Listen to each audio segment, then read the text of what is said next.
So in this detailed tutorial, we are going to learn about a very important tool called Wireshark. We are going to start from absolute zero. After getting basics out of the way, then we will cover a few intermediate level topics as well. So let's look at the agenda for this tutorial. What Wireshark is and why it is used.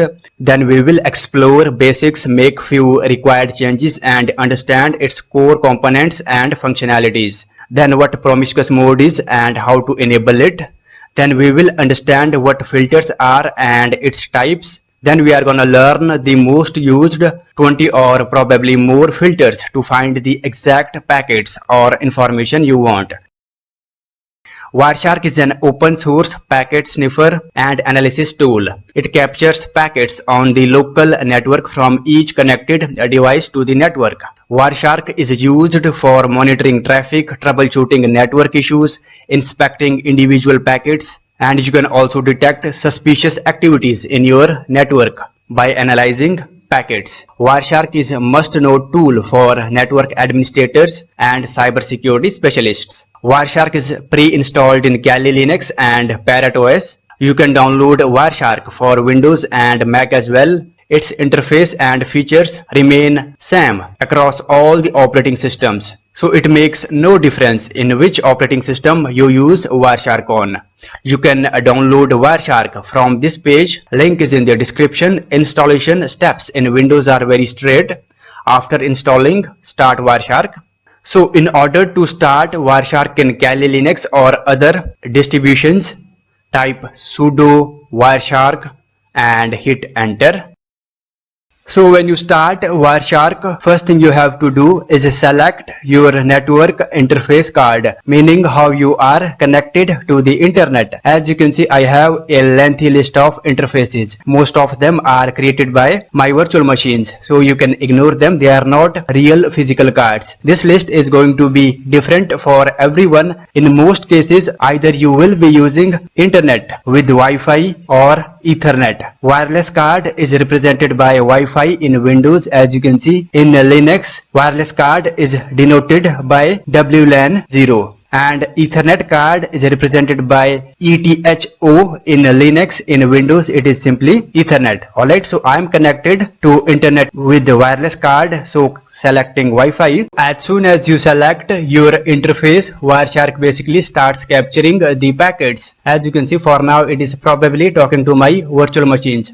So guys, first thing we are going to do, we will understand the core structure and functionalities of Wireshark. So go to the view menu. Basically lets you decide the components that you want to appear in your display area. As you can see, all the essential components are pre-selected for you. First three selected are main, filter and status bar. This is the status bar at the bottom. It displays a summary of captured and lost packets. This is the filter bar for filtering packets according to port numbers or protocols. This is the main toolbar. It contains functions that you are going to use frequently. Alright, so this red button basically stops the current session. First button starts a new session. As you can see, it is asking me to whether I want to save the currently captured packets. You can click on save and give a file name. You don't have to write any extension here. And this button restarts a new session. Again, you can save if you want, and you can also choose to continue without saving. And then we have this capture options button. For now it is not working because our session is running. If you stop the session, you can access the button. It basically lists all the interfaces, as you can see, in detail. We will get back to capture interfaces option later in the video. For now, close it. And this button opens an existing file. If you already have a Wireshark file, then you can open with this option. And this button saves the current file. Cross button closes the current file. This button is for refreshing or reloading, as you can see. And this search button basically lets you find the packets. As you can see, you can use different search terms here. You can use string, hexadecimal, or filters. Okay, we will learn about filters in detail. For now, this is not that important. Click on cancel, and then we have these two left and right arrow buttons. These are just like your up and down arrow keys. They are used for navigation. For example, if you click on any packet, then you can navigate up and down with these arrows. Then we have this go to specific packet button. If you click on it, let's say you want to go to the first captured packet, write your number, click on go to packet. As you can see, the first packet has been highlighted with the background color. These up and down arrow buttons take you to the first and last captured packet. If you want to go to the last captured packet, click on this button, as you can see, and for the first captured packet, click on this button. This button automatically points to the last captured packet during live session. So by default, this button is enabled. And then we have this colorization button. As you can notice, guys, we have captured packets in different colors. That is because Wireshark has assigned different colors to each protocol for better readability. Okay, if you disable this button, as you can see, now all the packets are looking the same. If you want to find out which protocol is associated with which color, go to the view, click on coloring rule. Now as you can see here, guys, you can basically find out the packets color. As you can see, UDP has light blue background. You can browse the rest of the packets here. You can also customize the color. For example, let's say you want to change background color of TCP packet, then click on the packet and click on background, select your custom color, click on OK. In order to change text color or foreground, click on foreground, then select color, click on OK, then click on OK. And then we have these plus and minus icons. Plus icon basically increases font size of your texts, as you can see, and minus icon decreases the size, and this icon sets font size to the default. As you can see, let me increase. And then we have this last button. It basically helps you to resize the columns. For example, let's say you want to make more space for destination, then you can basically drag and drop from either side of your column, just like that. Okay, you can also swap the columns. Let's say you want to bring protocol column here, then you can do it just like that. Now go to the view. Now next three selected components are packet list, packet details, and packet bytes. This is the packet list where Wireshark displays all the captured packets, and this is the packet detail. If you click on any packet, then down here it displays a detailed information about the selected packet, and down here we have packet bytes. Here information is displayed in raw form. As you can see, for now it is displaying in hexadecimal. You can change it to, let's say, binary. Right click on as bits. As you can see, we have information in pure binary. Let me revert back to hexadecimal. Now let's understand what these columns mean. So first column, number, it displays captured packets in serial number, as you can see, in ascending order. And then we have time column. Time column basically displays timing of captured packet when it was captured. As you can see, for now time format is not readable at all, so let's make it readable. Go to the view, click on time display format. From first half, select time of the day. Again go to view, click on time display format, select seconds. Now as you can see, guys, we have much better format now. And source column displays the IP address of device who sent the packet or where packet originated from. And destination column displays the IP address of device who received the packet or where packet was delivered. And protocol column displays the type of protocol, whether it is TCP, TLS, or ARP. And length column displays packet size in bytes, and info column displays a very brief information about the packet. Alright, now guys, let's understand what promiscuous mode is. Go to the capture, click on options. You can also access this capture interfaces option through this button directly. So this capture interfaces displays all the interfaces with much better controls. As you can see, our current interface is being highlighted with background color. Down here, as you can see, enable promiscuous mode on all the interfaces. So question is, what promiscuous mode is? Promiscuous mode captures traffic going through all the devices connected to the network. By default, our network cards are not designed to listen the traffic flowing on other devices. Your network card only listens traffic which is specifically directed to your MAC address. So promiscuous mode enables your network card to listen and monitor traffic on all the devices on your network. Alright. By default, promiscuous mode is enabled. If you disable promiscuous mode, then it will only capture or monitor traffic within your own computer, alright, or device. So as you can see here, you can decide on which interface you want to enable promiscuous mode on. As you can see, by default it is enabled on all the interfaces. You can select accordingly. Now click on close. So guys, before moving forward, I want to explain very briefly what all these layers mean, what information they represent. I will keep it very brief because if I go for the detailed explanation, then each layer is going to take at least 10 minutes. So this TCP layer is responsible for establishing connection between two computers. As you can see, we have basic information about the connection. This is the source port, that source computer or computer who initiated the connection used for connecting with destination computers. As you can see in IP layer, this is the IP address of computer who initiated the connection, and source computer used this port number to establish connection with destination, and this is the IP address of destination, and destination computer used port number 443 to accept the connection. Then we have this Ethernet layer. Ethernet layer basically displays the MAC address of source computer and destination. So this is the MAC address of source computer who initiated the connection, and this is the MAC address of destination where packet was delivered. And in frame layer, it displays metadata like when packet was captured, packet size, and all other relevant information. Alright, so these four layers basically determine how two computers are connected and how they are exchanging data. Alright, in most cases you are likely to see fifth layer as well. So if I select the TLS packet, as you can see here, we have this TLS layer. So this fifth layer basically displays the type of data we are exchanging.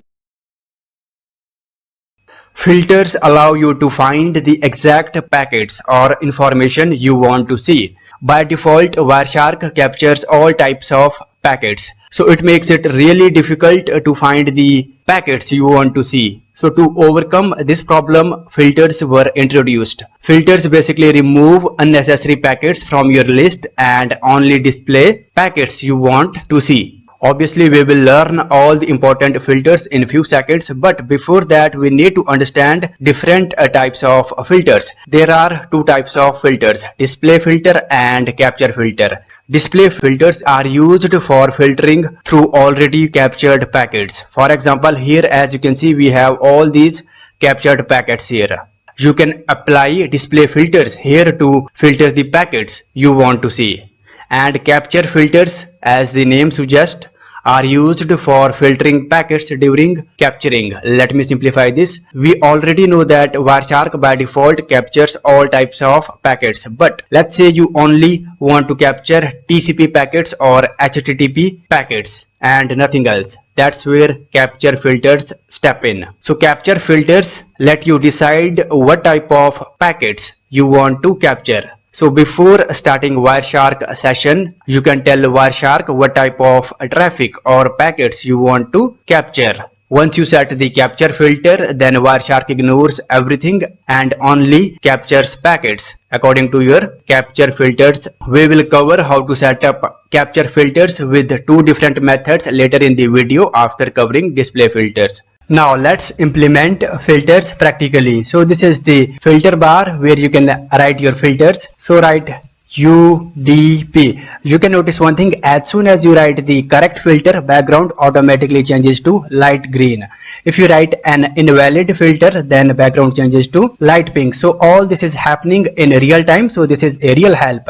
Now in order to apply filter, either you can press enter or simply click on this arrow here. As you can see in protocol column, all the UDP packets have been listed here.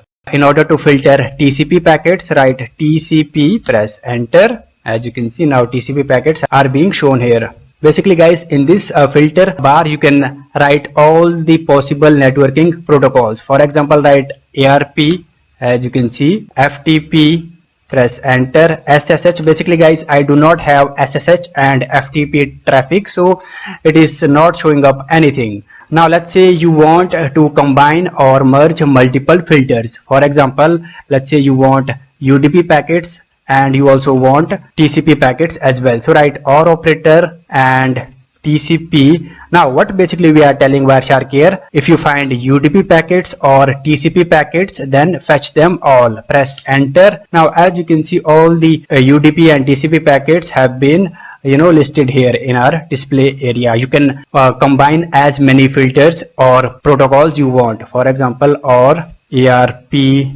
or TLS, press enter.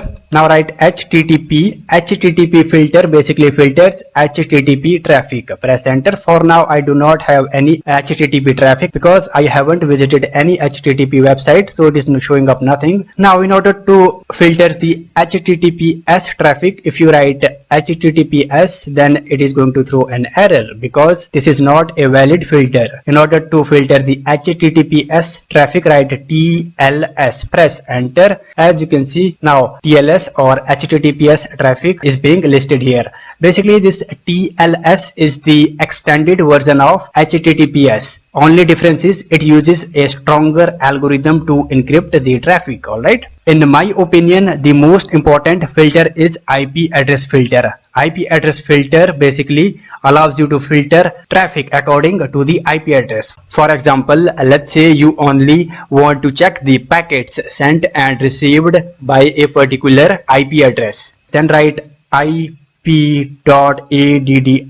write equal to sign 2 times and write the IP address. So this is my own IP address. If I press enter, now guys, it is only going to display the packets sent and received by this particular IP address. Alright, as you can see here also guys, you can use OR operator. You can basically check traffic of multiple IP addresses. All you need to do, just write OR operator and a different IP address. Now let's say you only want to check the packets sent by this particular address, then write src, press enter. Now in source column, as you can see, it is showing all the packets originated from this particular IP address here. And change source to DST. DST basically displays the destination where all the packets were delivered.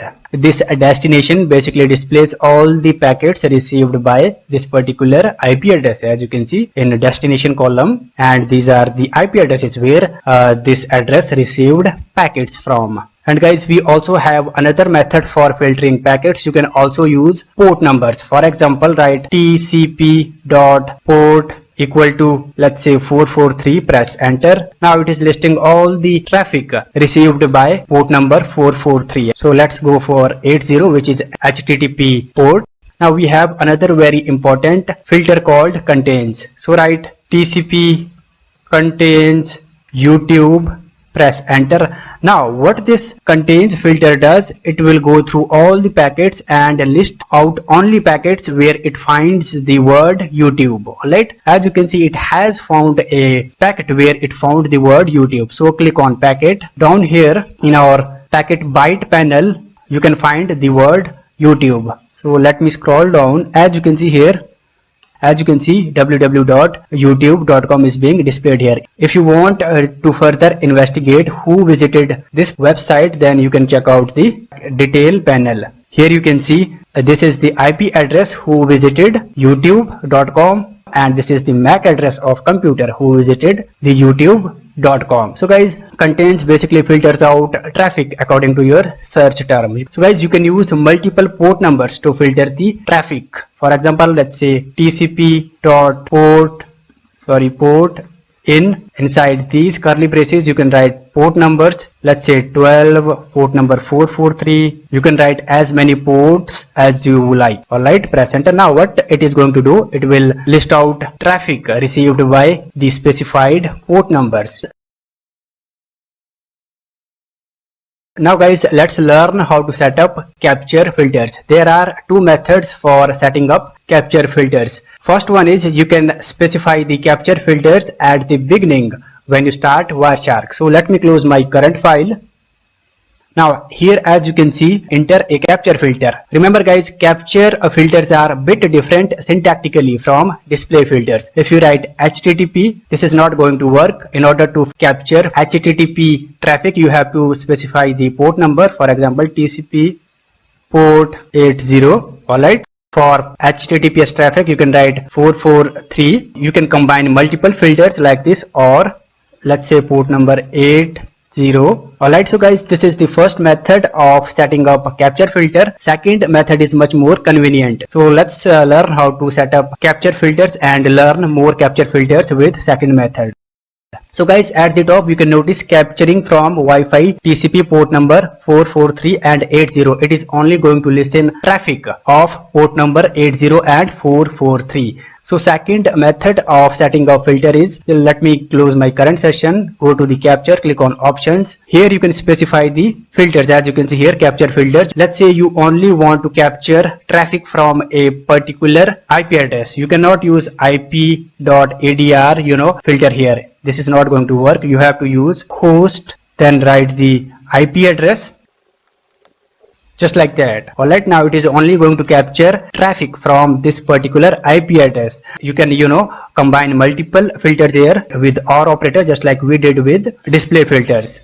Okay, as you can see, if you click on start, then it is now, as you can see at the top, it is going to capture traffic going through these two IP addresses. You can also specify the port range. So write port range and specify the range. I want to capture from port number 10 to port number 443. Now it is going to listen traffic in all the ports between 10 to 443. Alright, so make sure to put a hyphen in between port range. Alright. So that's it for this tutorial. Again guys, thanks for taking your time and watching the video. I'll see you in my next tutorial.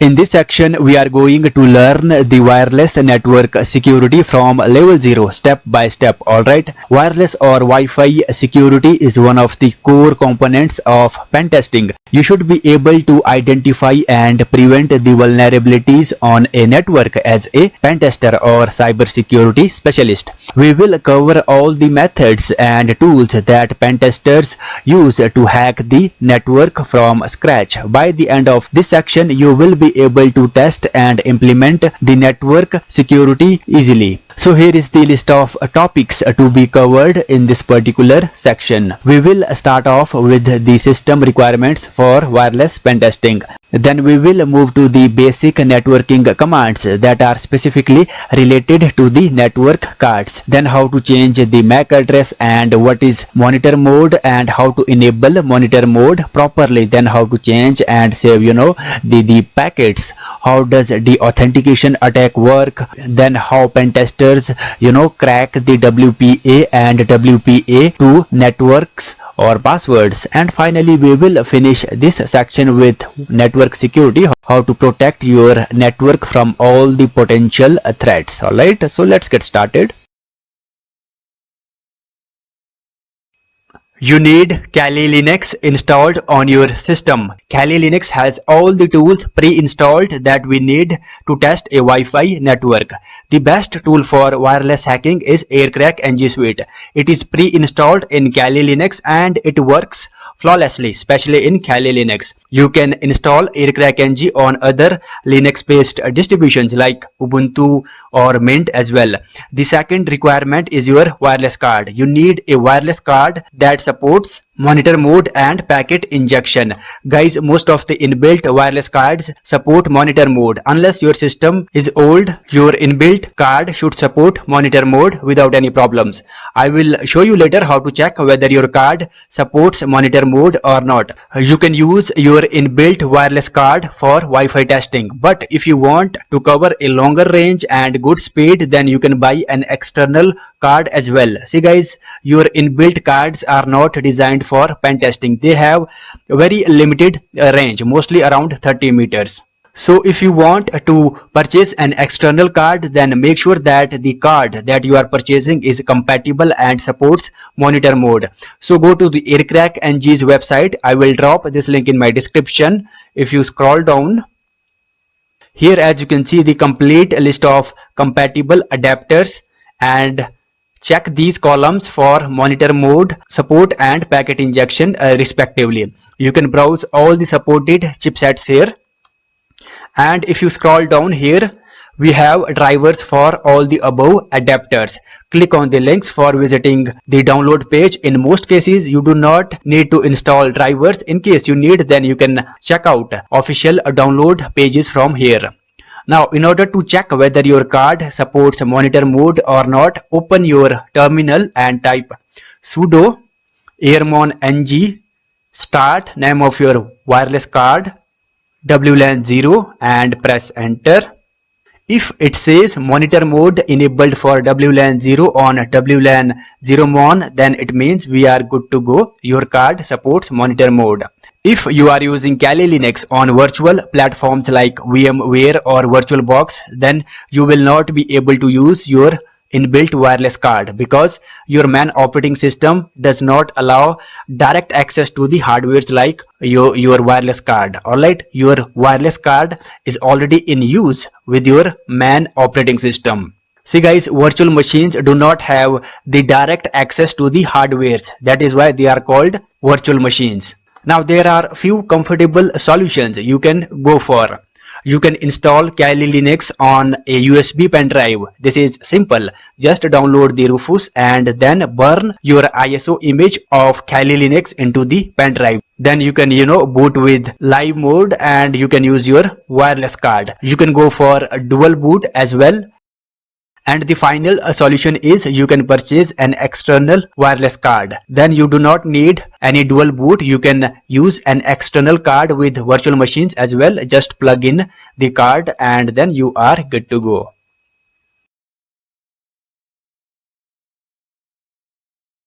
So we are going to start with basic networking commands that are specific to the network cards. Alright, we need to get basics out of the way before proceeding further. So open your terminal. So write sudo ifconfig, press enter. ifconfig basically displays all the installed network interface cards. As you can see, these are my inbuilt network interface cards. If you plug in an external wireless card, then that will be listed here as well under WLAN 1 name. Alright, WLAN 0 is reserved for the inbuilt wireless card. The first one is ETH0. This is the Ethernet or the wired connection. Ethernet is represented by ETHO, and then we have LO. This is the loopback or localhost. Localhost basically points back to your own system. It does not communicate with other systems. It just points to your own system. As you can see, this is the localhost's address. Then we have WLAN 0. This is the wireless card. Wireless card or Wi-Fi is represented with WLAN 0. So guys, whenever you need to access or use your network interface cards, then you have to use these names like WLAN 0 or ETHO. Alright, since I am connected to internet with wireless card or Wi-Fi, then here as you can see, these are my relevant details. INET means IP address. This is the net mask. Then we have broadcasting address, then IPv6 address, and the most important, Ether. Alright, this is the MAC address of wireless card. By default, ifconfig command displays all the network interface cards. Now let's say if you only want to check information of a specific interface, then write sudo ifconfig and the interface name. I'm going to go for wireless card WLAN 0. Now as you can see, it is only showing the information of wireless card. Alright, in the same way you can check out other interfaces information like Ethernet.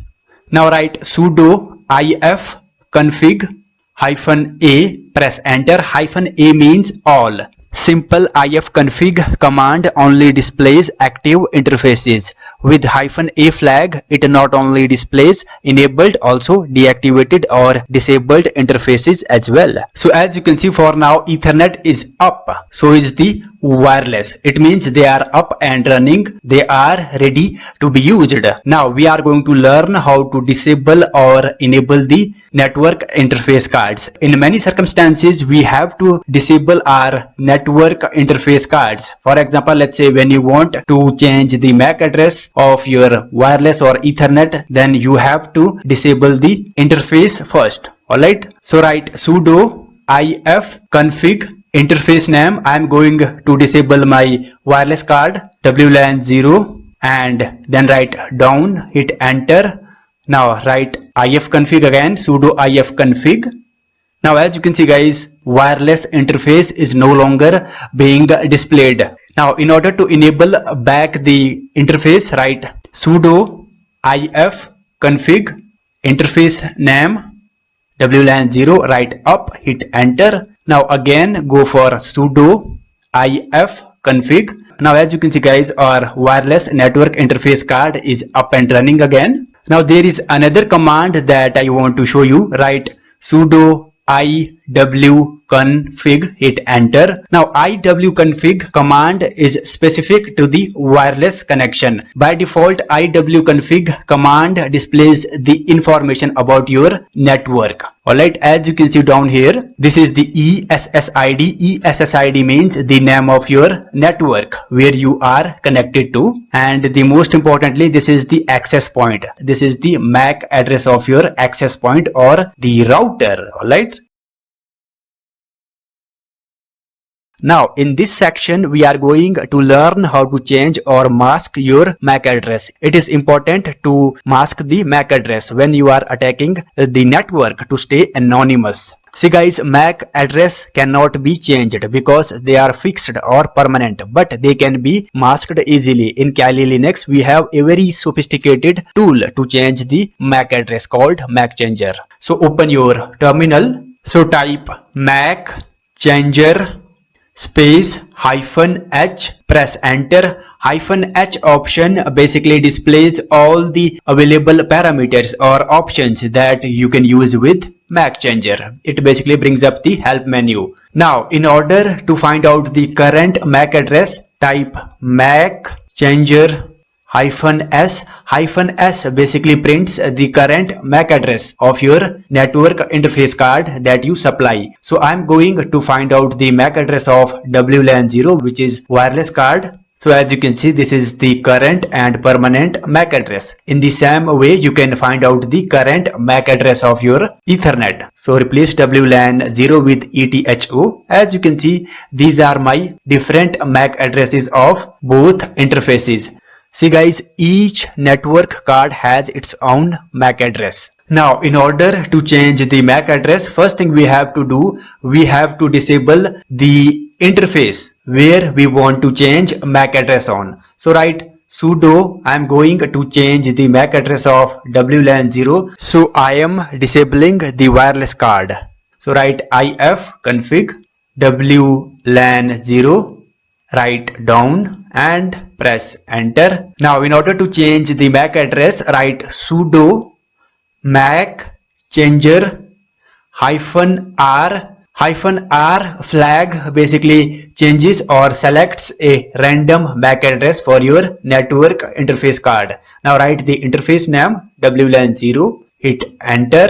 So as you can see guys, this is the current MAC address and this is the permanent MAC address, and at the bottom this is the newly assigned MAC address. So this is going to be the current address from now. Now let's check the MAC address with ifconfig command. Write sudo ifconfig. As you can see, for now it is not displaying our wireless card. That is because we had to disable the wireless card in order to change the MAC address. So we have to enable back the wireless card. So write sudo ifconfig WLAN 0 up, hit enter.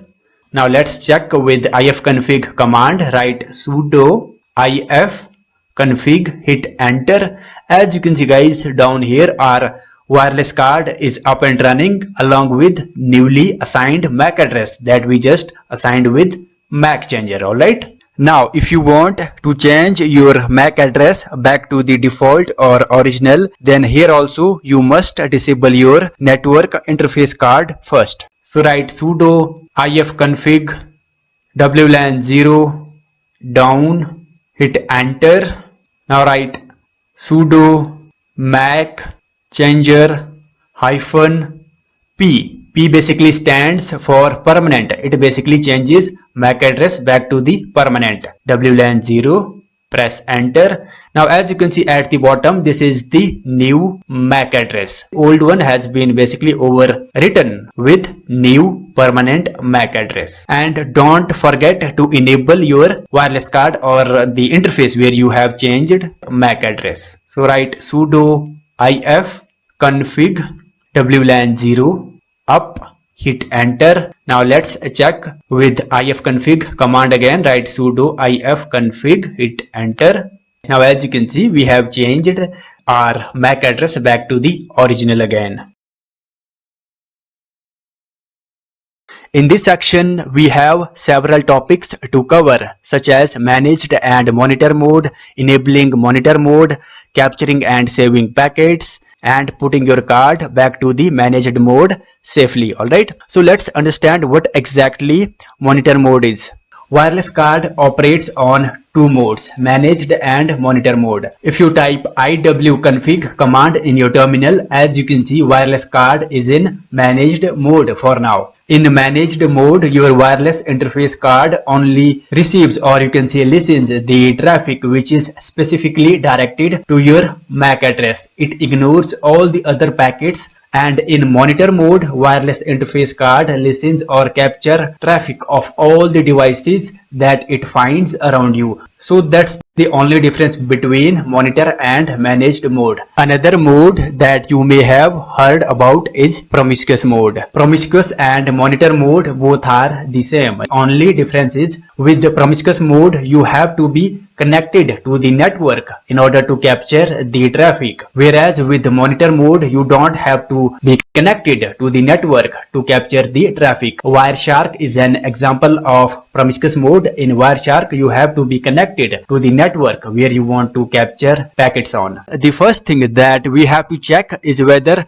Aircrack Suite is detecting our card or not. So open your terminal and write sudo airmon-ng, hit enter. So airmon-ng command displays the detected wireless network cards. As you can see, my wireless card WLAN 0 has been detected here. If you connect an external card, that will be listed here as well under WLAN 1 name. So as long as airmon-ng detects your card, we are good to go. Now let me clear my terminal. Now before putting your card into the monitor mode, there are few processes that we need to kill. So in order to check those processes, write sudo airmon-ng supply check parameter, hit enter. So as you can see at the bottom, these are the processes that could, put your card back to the monitor mode. So we need to get rid of these processes. So clear your terminal, write sudo airmon-ng check and then kill, hit enter. It is going to take a few seconds to clean the processes. So as you can see, this process has been terminated. In order to put your card into monitor mode, write sudo airmon-ng start, write your wireless card's name, which is WLAN 0. Now hit enter. Now as you can see guys, monitor mode enabled for WLAN 0 on WLAN 0 MON. This is the monitor mode. Now what basically it means, your card is no longer in managed mode. It has been converted into the monitor mode. In monitor mode, it has been assigned a new name, WLAN 0 MON. So if you need to access the monitor mode, then you have to use WLAN 0 MON name. Alright, now your card is ready to listen the traffic and networks around you. In order to verify, you can write sudo ifconfig command, hit enter. Now as you can see down here, it is no longer showing WLAN O. Instead we have WLAN 0 mon. So it is ready to go. Now in order to listen the traffic and monitor all the networks around you, write sudo aero dump ng and then write the name of your monitor mode, which is WLAN 0 MON. Now hit enter. Now as you can see, it has started to monitor all the available Wi-Fi networks. So as you can see, we have whole bunch of information here. I will explain everything. Alright, we have two sections, top and bottom. In top half, AeroDump displays all the available wireless networks or access points around you, and in bottom half it displays the individual devices connected to the Wi-Fi networks. Alright, so let's go through all the columns in top half. BSSID displays the MAC address of access point or router. PWR column displays the signal strength or level. Anything around -50 or 60 is good. Basically, the closer you are to the 0, better it is. Signal strength completely depends on your wireless card. A good wireless card can cover more range or radius. Beacon is a management frame in wireless protocol. Your Wi-Fi or access point sends beacon frames to announce its presence. It sends out the announcement packets or signal out there so people around can see and connect to the network. It sends minimum 10 beacons per second. Data column displays the number of captured data packets from Wi-Fi network. For now, we are not saving the captured data packets. Later on, I will teach you how to save the packets into a file. /S column displays number of packets captured or sniffed in the last 10 seconds. CH stands for channel. It displays channel number where Wi-Fi network is broadcasting on. MB column displays the maximum speed supported by the access point.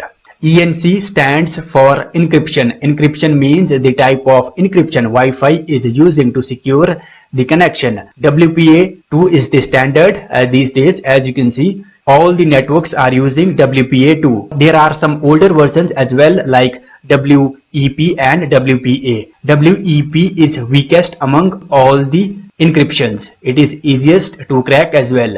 Cipher column displays the cipher used for decrypting packets. Auth stands for authentication. Authentication basically means the type of method used for verifying the key or password. When you connect to a Wi-Fi network, it uses certain mechanism to verify whether password you entered is correct or not. PSK stands for pre-shared key. PSK mechanism is standard for small or home networks. For larger networks, MGT is the standard. MGT means management. ESSID column displays the name of Wi-Fi network. Now let's quickly go through the bottom half as well. In bottom half, like I mentioned earlier, it displays the individual devices connected to the different networks. First column, BSSID, displays the MAC address of Wi-Fi. We already know that. And station column displays the individual device connected to the network. For example, as you can see here, this is my own Wi-Fi network and this is my cell phone connected to the network. So this way you can find out all the individual devices connected to the network. So guys, that's all the relevant information we need to know. Now, if you are wondering what actually your wireless card is listening or capturing, you can check out in your Wireshark. So let me open a new terminal. So write sudo Wireshark, hit enter. Now as you can see guys, we have the interface WLAN 0 mon. So click on it.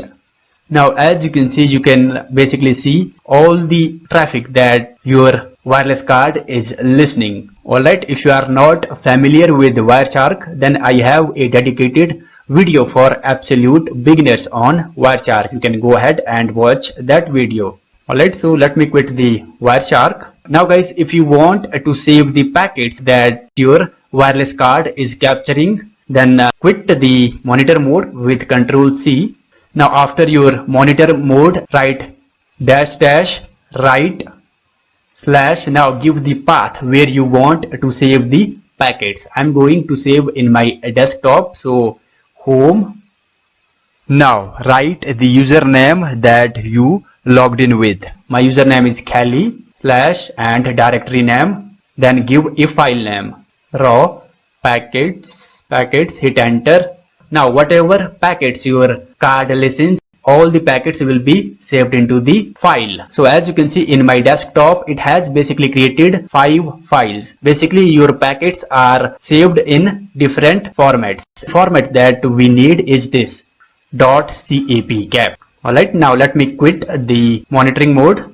Now in order to check the captured packets, what you can do, change your directory where you have saved the file. So I have in my desktop, so changing directory to the desktop. Now ls, as you can see, we have these files. Like I mentioned earlier, we need to open .cap file in Wireshark. So write sudo Wireshark and file name, which is raw packets 01.cap, hit enter. Now here, as you can see guys, you can basically analyze all the packets that your wireless card captured. Alright, so guys, that's all about monitoring mode. Once you are done with monitoring mode, you have to put your card back to the managed mode properly. Now write sudo stop name of your monitor mode, which is WLAN 0MON, hit enter. Now as you can see, your card has been put into the managed mode. So write sudo ifconfig. As you can see guys, even though we have put back our card into the managed mode, still it is not showing up here. That is because we have to restart our network manager in order to apply all the changes. So write sudo service network manager restart, hit enter. So write sudo ifconfig. As you can see guys, our wireless card is up and running with managed mode again.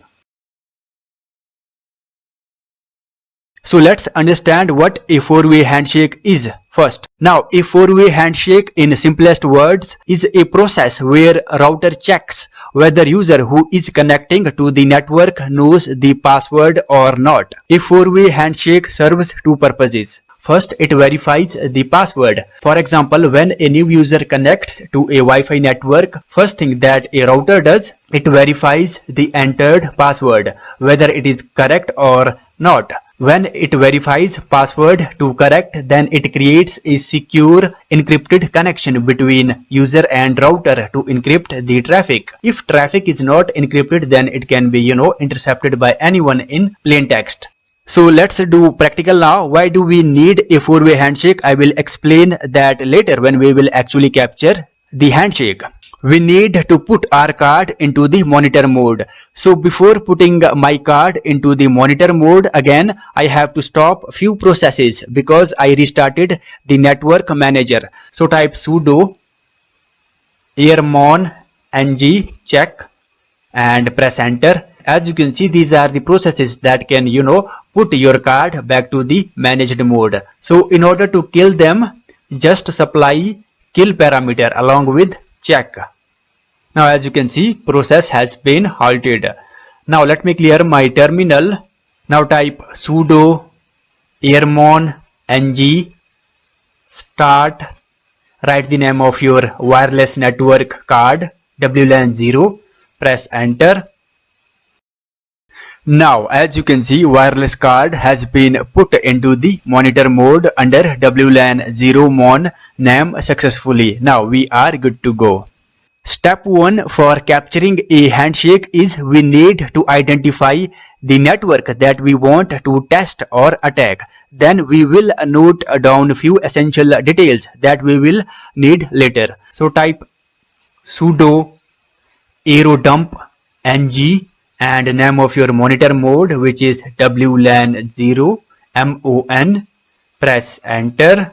Now the AeroDump command is going to display all the available networks around you. Unfortunately, I have only one Wi-Fi network around me, which is my own network of course. Here we have plenty of information, as you can see, like BSSID, PWR, etc. I have already covered these details in previous tutorial. The only thing that you need to remember here, in top half it displays all the networks around you, and in bottom half it displays individual devices like tablets, cell phones or laptops connected to the Wi-Fi networks. So let this command run for 4 or 5 minutes. So once you identify the network that you want to test or attack, then you can quit with Ctrl C. Here we have to note down few details about the network that you want to test or attack. First thing we need to note down is the MAC address of your target network. So copy the MAC address of router. So let me open a new tab. In Nano Text Editor, I will save the details here. BSSID is the MAC address. Now next thing we need to note down is the channel number where Wi-Fi network is broadcasting on. So note down the channel number as well, and copy the MAC address of device which is connected to the network that you are targeting. We will need MAC address of at least one connected device for the authentication attack. Under the station column, it displays the devices connected to the Wi-Fi network. As you can see, this is the MAC address of my router, and down here this device is connected to my network. So I am going to copy the MAC address of this device, which is my cell phone. Client basically means connected device to the network. Now our next step is we need to specially monitor and save all the traffic going through our target network into a file. In our last command, we basically monitored everything. Now we have to monitor the network that we want to target. So let's type the command first, then I will explain and demonstrate other details in few moments. Now type sudo aerodump ng bssid. Now write the MAC address of your target network.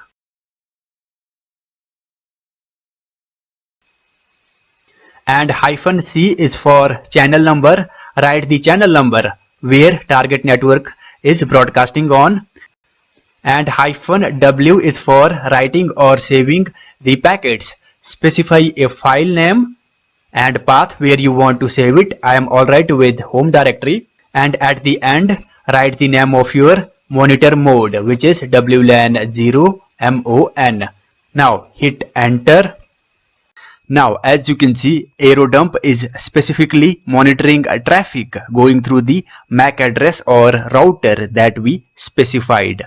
Now, in order to capture a handshake, someone has to connect to the network while we are capturing and saving traffic going through the network. So when a user connects to a Wi-Fi network, he has to enter the password, right?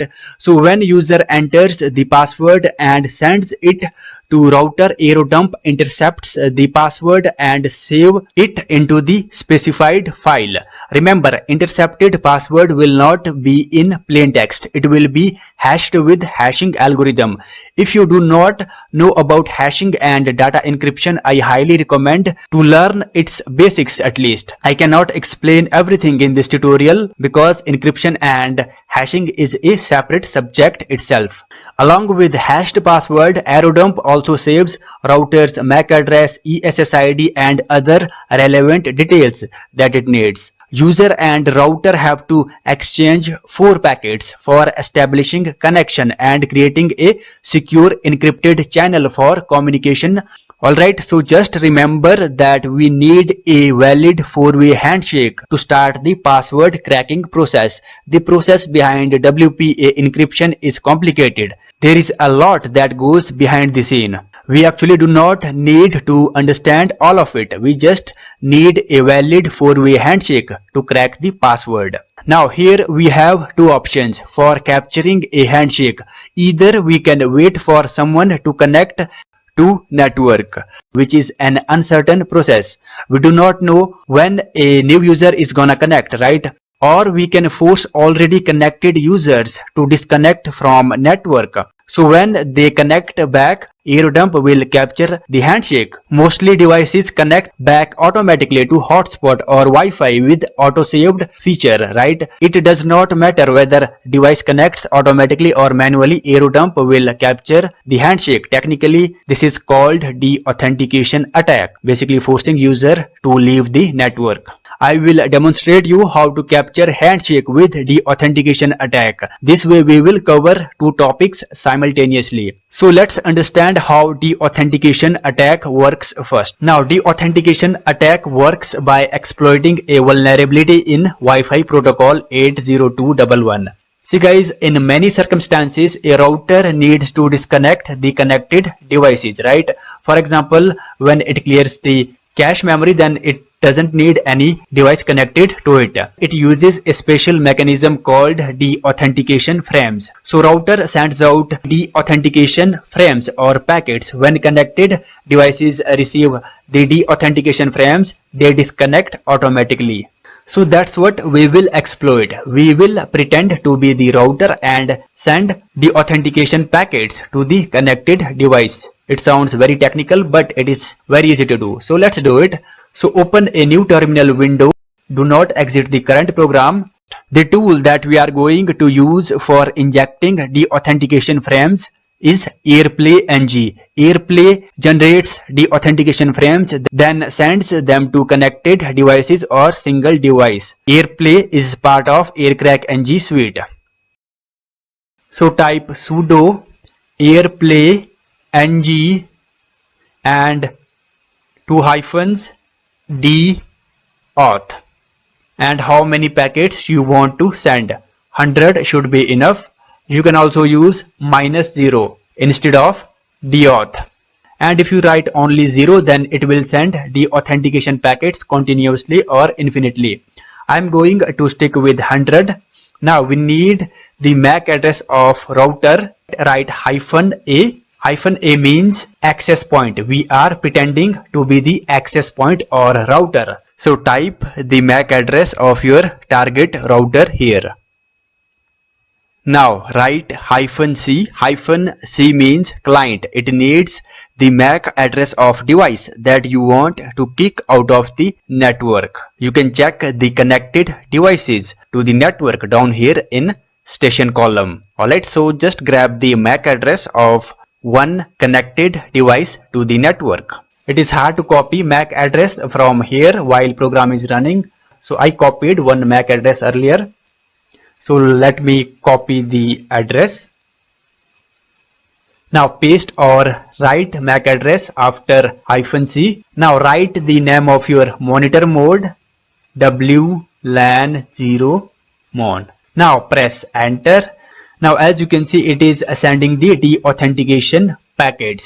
Now my cell phone will be forced to disconnect when it receives the deauthentication packets, and when it will connect back, then you will see handshake capture message around here at the top. It is going to take a few seconds.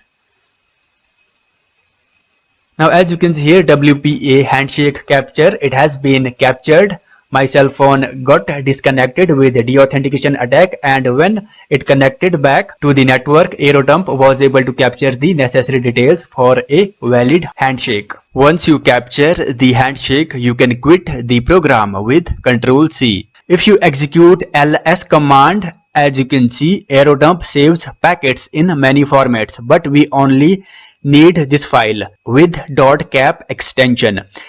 Now deauthentication attack works fine if you are close enough to the client. If it does not work, then retry with more deauthentication packets. Alright. Now you can check the actual 4-way handshake communication in Wireshark. So write sudo Wireshark and the file name handshake01.ca. Hit enter. In filter bar, type EAPOL and hit enter. EAPOL means Extensible Authentication Protocol. As you can see, client and router exchanged 4 packets to complete a 4-way handshake and create a secure channel for communication. Now that we have a valid four-way handshake, we can proceed further. Let me exit the Wireshark first. Now type sudo aircrack ng. Aircrack ng needs two parameters to crack the password: a handshake file and a word list where it can read passwords from, right? Now if you check the handshake files I have in my home directory, as you can see we have files with different formats. We only need this file ending with .cap extension. So copy the file and write it here. Now type -w means word list. You have to specify a word list. In Kali Linux we already have several inbuilt most used word lists. So open a new tab, type cd/usr/share/word lists and hit enter. Type ls command. As you can see we have many word lists here provided by different tools. The word list that we need is this rocku.txt. This is the most famous and used word list out there. For now, as you can see, it is compressed with gzip compression. We have to unzip this file in order to use it. So type gunzip, gunzip, and file name rocku.txt.gz. Press enter. Permission denied. Of course, you need to add mighty sudo at the beginning. So give sudo permission and hit enter. As you can see now we have rocku.txt file in .text format. So let's check its content. I'm going to open first 20 lines. Do not open whole file. It will crash your terminal because text editors are not optimized to open file with million lines. Alright. So as you can see, first 20 passwords. Now that we know file is readable, we are good to go. Now specify path to rocku.txt file. So type /usr share word lists rocku.txt. Make sure to specify correct paths to both files. Alright. Now press enter. Now as you can see it has started to test the passwords. My system is a bit slower. I am running Kali from a pen drive. My screen recorder is not able to capture the process in real time. There is this delay as you can see here. Anyways, as you can see it is testing around 1000 keys per second. So Aircrack reads passwords from word list, then compare them with hashed password. And this is not just about comparing passwords. There are many other factors that go in determining a valid password. If it finds a match, then it will crack the password. As you can see, Aircrack has found the key. So guys, this is how it looks like when it finds the password. So Aircrack was able to find the exact match. So your chances of cracking password depends on the complexity of password. If it is common password, then it can be cracked with a plain word list easily. However, if password uses characters, numbers and special characters like @ hash underscore and its length is more than 14 characters, then it makes it difficult to crack the password even with very powerful system. Now the passwords with only numbers are easiest and fastest to crack. Most people with no knowledge of security put numbers as their password. Numerical passwords are the most vulnerable and we do not even need a word list to crack them. We can use a tool called Crunch to generate the passwords. Crunch is used for generating passwords. It is a very handy tool. So let's do it. So type Crunch. Crunch needs two parameters, the minimum length of password and maximum. By giving minimum and maximum length 8, we are telling Crunch to generate 8 digits password. We will generate 8 digits long password because most routers have minimum requirement of 8 digits or characters long password. Now Crunch needs characters or numbers that it can use to generate the passwords. So write numbers from 0 to 9. So Crunch will generate all the possible combinations of 8 digits. Now we have to supply the passwords that Crunch generates to Aircrack, right? So write pipe symbol. Pipe symbol transfers output of one program to another. Here in our case, Crunch will transfer passwords to another program called aircrack. So write sudo aircrack ng and handshake file name. Now it needs an extra detail here. You have to supply either MAC address of router or ESSID. ESSID basically is the name of network. So -e and write name of your target network. Like I mentioned, you can supply MAC address as well. Just write -b means BSSID, then write the MAC address. I'm going to stick with ESSID or name. Both are fine. Now last piece of information, it needs a W with hyphen on both sides. With simple -w, aircrack expects a word list, right? But when you write hyphen on both sides, it tells aircrack that passwords will be supplied through piping or another program. So make sure to put hyphen on both sides. Now press enter. As you can see, program is working accordingly the way we set up. Crunch is generating passwords and feeding them to the aircrack. So guys, Crunch can also be used for generating passwords with numbers, letters and special characters. So here it is not going to crack my password. Obviously mine does not use numbers. So guys, that's pretty much it for basic course on attacking front. Now we are going to wrap up this course with much needed network security, how to protect your network from all the potential threats. See guys, protecting your network is simple. You just need to get the basics right and change few default settings. Most people just assume that protecting Wi-Fi with a password is enough to secure the network, but there are many other opening points that hackers exploit. So you need to close down those opening points in order to maximize the network security. You are probably aware that when you purchase and install a new router, it comes with a default username and password which is required to install and configure your router. But the problem is that default username and passwords are very common in most routers. They are so common that a simple brute force and dictionary attack can hack router within few minutes. So you need to change immediately if you haven't already. So how do you change the default username and password? We need to access router's setup page. In order to access router's setting page, you have to enter router's IP address, also known as the default gateway in your web browser. So open your command prompt on Windows, type ipconfig, hit enter,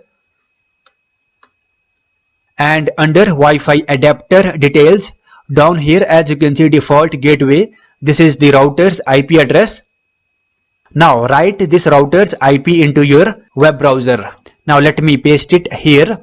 In Kali Linux or other Linux based distributions, type sudo root in your terminal. Under gateway column, you will see URL to your router's setup page. You can notice the extension here. It says HTM. I think it has excluded L due to lack of space. So when you paste the URL into your browser, make sure to write complete extension .html. Alright. This is IP address of router's setup page. Under default column, you can use either IP address or URL to access the setup page. Try whatever works for you. Now log in with your credentials. The default username and password can be found in packaging box or router itself. So log in.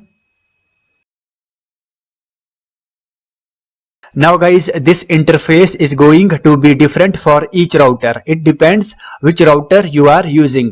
But all the routers give options to change username, password, encryption type, Wi-Fi password, etc. So I will show you these steps, but you will have to do little searching for finding appropriate page. So find the user management page for changing login credentials of router. Change the credentials. I have already changed. Make sure that your username and password contains letter, numbers and special character like underscore or @ etc. And make sure that your username and passwords length is at least 12 characters long. It will render your brute force and dictionary attack useless to great extent.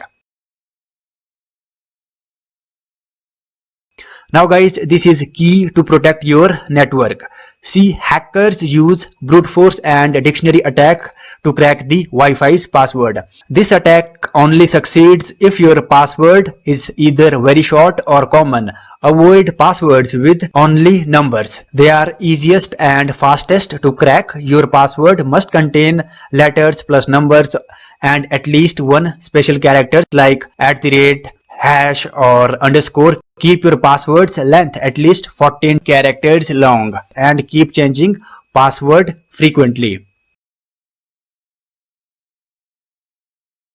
All the routers come with different encryptions. There are two common encryptions used for protecting data, WPA and WPA2, but WPA is outdated and vulnerable. The default encryption in many routers still is WPA due to the compatibilities issue. Very old devices do not support upgraded WPA2 encryption. But in modern devices, this is not a problem at all. So set encryption to WPA2. Now, changing the default ESSID is important. SSID or ESSID is basically the name of a network. ESSID stands for Extended Service Set Identifier. The default name of a network gives a lot of information about the router. Usually, the default name of a Wi-Fi network is router's manufacturer name, right? So once attackers find out the router's manufacturer, they will know what vulnerabilities that model has and will exploit them. So do not give them a head start. This is an extremely efficient method that tricks many users. Let me explain how it works. As the name suggests, evil twin attack. Hackers create a replica of a Wi-Fi network. Let me put it simply. What hackers do with evil twin attack, they create an exact fake network that they are targeting. For example, this is my Wi-Fi network. Now, a hacker will create the same fake Wi-Fi network under the name Sunny. You will see two Wi-Fi networks with same name. Now, next thing a hacker does, it kicks out those users who are connected to the real or original Wi-Fi out of the network with deauthentication attack. So when users who have been forcefully disconnected log in again, they may end up logging into the fake Wi-Fi network, assuming it to be the real or original network. They won't notice any difference at all. Name of the network will be same. So when a user log in to the fake network, password will directly go to the attacker's system in plain text. That's how phishing attack or evil twin attack works. Now, question is how to defend against such attacks. Here you have to be a bit cautious. So when you suspect a fake network, enter the incorrect password intentionally. If connection accepts the wrong password, it is most likely an evil twin attack. Disable auto login function for saved Wi-Fi or hotspots. When you log in, check for SSL. If login portal does not have any encryption, then it is definitely a twin attack. So if you are a network administrator, educate your users about the evil twin attacks and other common security threats. A VPN encrypts your traffic before it leaves your system, especially in the case of twin attacks, evil twin attacks. It is the best defense because a Wi-Fi network only starts encrypting your traffic when your device establishes a connection with Wi-Fi network, whereas the evil twin attacks are executed when you are not connected to the real network. So a VPN solves this problem. A VPN is going to encrypt every single bit that leaves your computer. Now,